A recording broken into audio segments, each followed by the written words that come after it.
I drove this morning to the Red Sea, and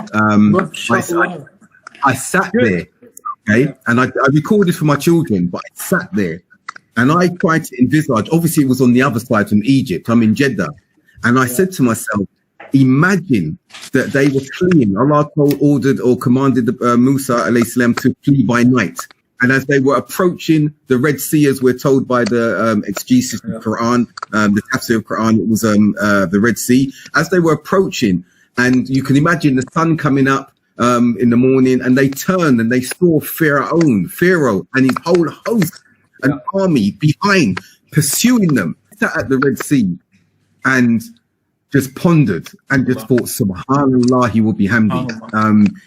It's just amazing to comprehend, try to fathom what they must have endured at that time. But the lesson that I tried to absorb from that was that no matter what we are going through, and again, I think of the Uyghurs, that they've got those insurmountable odds of oppression that is upon them. And in front of them, they must see the vastness of space or sea or whatever, metaphorically speaking.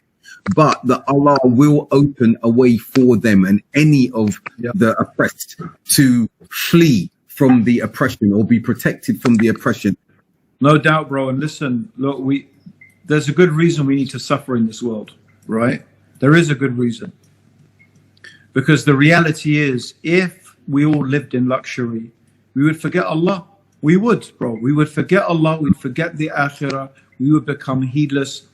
This world is just a very, very temporary abode. Even if you live 1,000 years, your whole life is going to seem like nothing. Yeah. Don't be deluded. This is the problem. We get deluded, bro. And this is why we shouldn't let ourselves get too comfortable. We shouldn't. This is why, to go back to what I was saying, why we really need to struggle. You know, I had this philosophy, bro, back in the days, and maybe I don't have it quite so much anymore. But I said, look, I said to myself, Abdurrahim, right? You've got one or two choices.